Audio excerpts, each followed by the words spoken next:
की स्थापना के माध्यम से सेमीकंडक्टर निर्माण में प्रवेश आकर्षित करना और लगभग 4 लाख रोजगार के अवसर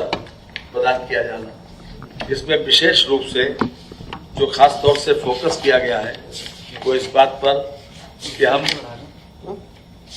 ज्यादा से ज्यादा लोगों को फैसिलिटेट करें,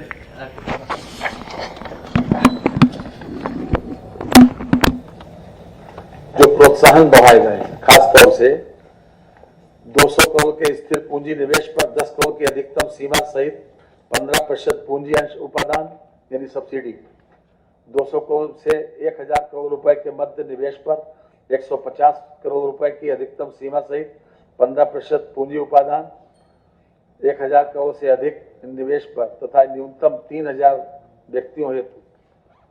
रोजगार सृजन वाली इकाइयों को 1000 करोड़ रुपए से अधिक धनराशि पर 10% की दर से अतिरिक्त पूंजी उपादान, अधिकतम 150 करोड़ रुपया यानी कुल 250 करोड़ रुपया 5 वार्षिक किस्तों में। ये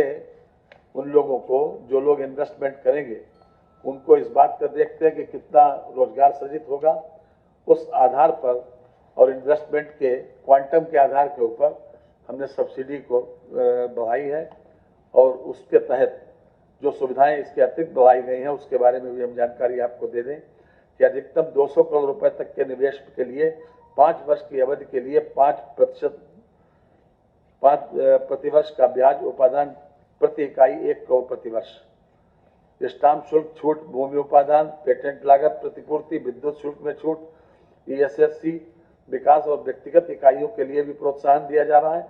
वैश्विक निवेशकों को प्रदेश में निवेश हेतु आकर्षित करने के उद्देश्य से FCI के 40% तक पुनर्निर्मित संयंत्र, मशीनरी और उपकरणों की अनुमति,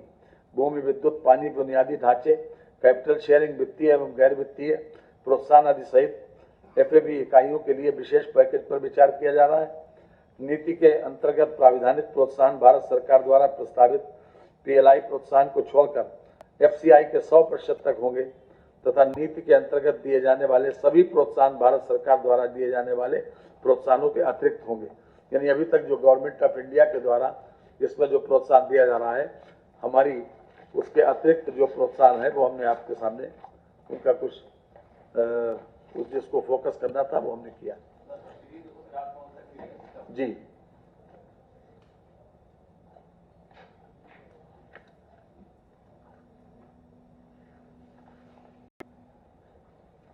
और कई औपचारिक हैं, जैसे पुलिस बल को सुरक्षा विशेष सुरक्षा बल को उत्तर प्रदेश विशेष सुरक्षा बल की 3 वाहिनियों के अनुसार लखनऊ, प्रयागराज और गोरखपुर में उनके वाहनों की व्यवस्था इसके लिए की गई है, खासतौर से इनकी गति बढ़ाने के लिए। इसमें 244 वाहन नए वाहन क्रय किए जाएंगे और साथ ही साथ जो हमारे निष्प्रयोज्य वाहन हैं उनको भी नीलाम करके उनके स्थान पर भी 250 लाख के नए वाहन विक्रय किए जाएंगे। इसमें जो निष्प्रयोज्य हो गए हैं या जिस प्रकार से अभी चलने लायक नहीं है उनको भी नीलाम करके उनके स्थान पर नए वाहन लिए जाएंगे।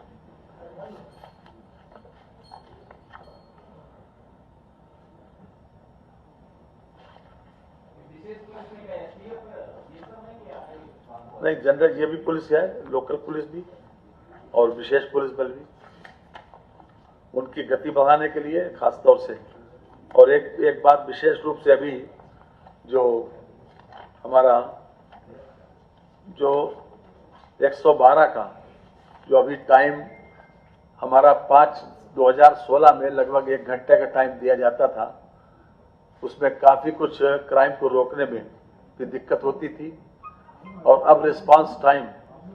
10 मिनट से भी कम रह गया, यानी 9.28 एवरेज है हमारा। उसमें भी और अधिक बेहतर तरीके से कम समय में रिस्पांस हो। जितनी जल्दी से जल्दी अगर 112 की गाड़ी पहुंच जाएगी तो हम समझते हैं कि उसको रोकने में भी मदद मिलेगी और इसके लिए विशेष व्यवस्था भी की जा रही है। गाड़ियों की क्वालिटी के ऊपर, गाड़ी को मेक के ऊपर भी ध्यान दिया गया है ताकि ऐसी गाड़ियां जो शहरों में आसानी से चल सके और जिसका मेंटेनेंस भी कम हो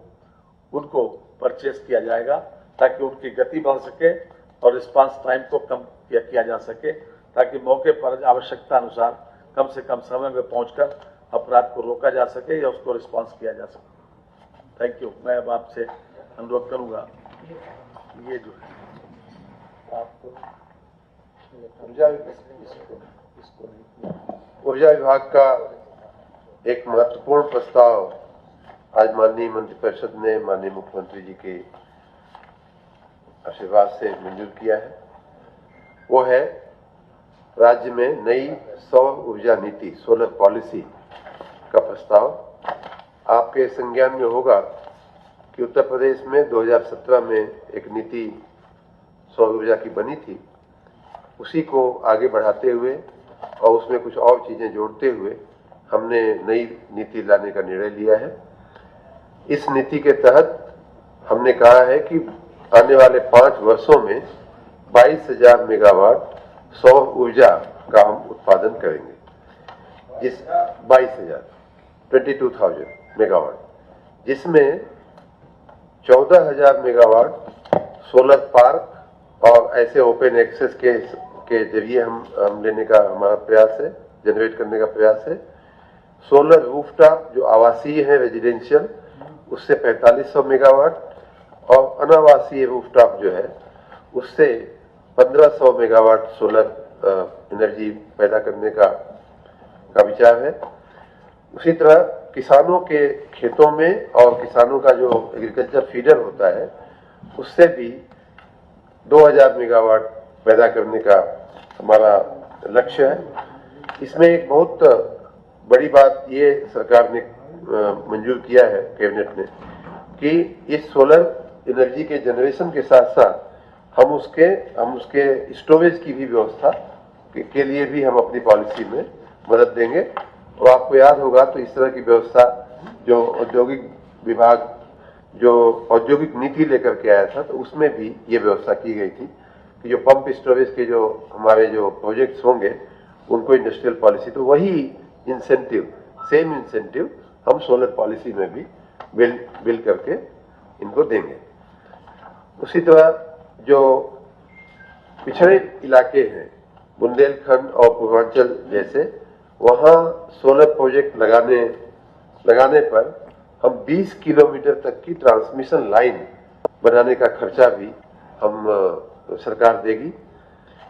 उसमें आपके ध्यान में होगा ही कि छोटी छोटी जो इकाइयां होती हैं, जैसे 5 से 10 मेगावाट की जो इकाई होगी, 10 से 50 की होगी, अलग अलग स्लैब में हमने ये रखा हुआ है कितने किलोमीटर तक का हम उनको देंगे। 5 से 10 मेगावाट की होगी तो 10 किलोमीटर